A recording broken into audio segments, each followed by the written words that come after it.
بسم اللہ الرحمن الرحیم۔ آج ہم بات اس موضوع پر کریں گے کہ کیا قرآن مجید کو سمجھنے کے لیے عصر حاضر کے علم سے مدد لینی چاہیے؟ کیا عصر حاضر کا دور جدید کا علم قرآن مجید کو سمجھنے کے لیے مند و معاون ہو سکتا ہے؟ کیا یہ ضروری ہے؟ تو سب سے پہلے تو یہ بات سمجھ لیجئے کہ اللہ تعالیٰ کا یہ حسن کلام آخر سدا برگ و بار لانے والا شجر ہے، علم کا شجر ہے۔ قیامت تک قرآن مجید کے جو الفاظ ہیں، جو اصطلاحات ہیں، جو تلمیحات ہیں، جو تشبیہات ہیں، اس کے معانی ابھر کر نکھر کر سامنے آتے چلے جائیں گے۔ اس کے معانی کسی ایک دور کے لیے نہ تھے نہ ہوں گے، ہمیشہ قیامت تک اس کے معانی نکھرتے چلے جائیں گے۔ عربی زبان، عربی مبین کے وہ الفاظ قرآن مجید میں لیے گئے ہیں جن کے تصورات میں بے پناہ وسعت ہے، اور یہ تصورات اپنے معنی بکھیرتے چلے جائیں گے، لیکن ہمیں ان کے معنی متعین کرنے سے پہلے قرآن مجید کی مجموعی تعلیم اور دیگر جو اصول اور قواعد اور ضوابط قرآن مجید میں قرآن مجید کو سمجھنے کے بیان کیے گئے ہیں، اس کو مد نظر رکھنا ہوگا۔ قرآن مجید کے اپنے علم کی کل اصناف،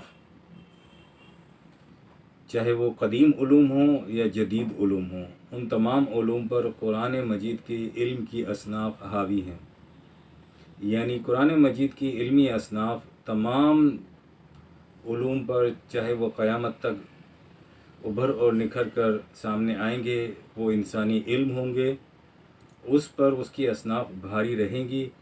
اب تک کا نتیجہ بھی یہی ہے کہ قرآنی علم کی اصناف تمام علوم، چاہے وہ قدیم ہوں چاہے وہ جدید ہوں، اس پر بھاری ہیں۔ جدید علوم اور عصری علوم سے اگر واقفیت نہیں ہے تو اس کے بغیر، اس علم کے بغیر، اس عصری علم کے بغیر قرآن کا ادراک اور فہم نہایت دشوار ہے، اور اس علم کے ذریعے قرآن کو نہ سمجھنے سے التباس ذہنی کا شکار انسان ہو جاتا ہے۔ لیکن ایسا نہیں ہے کہ یہ آج کی اصطلاحات ہیں جو جدید لوگوں نے بیان کر دی ہیں، بلکہ معاملہ یہ ہے کہ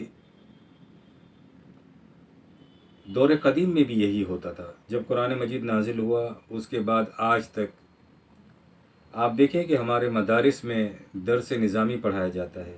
یہ درس نظامی کیا ہے؟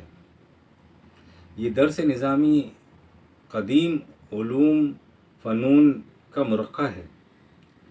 درس نظامی میں قدیم علم اور قدیم فنون کا ہی ذکر ہے۔ اسی کے ذریعے سے آپ ایک طالب علم کو یہ کہتے ہیں کہ اب تم اس قابل ہو گئے ہو کہ قرآن مجید کو سمجھ سکو۔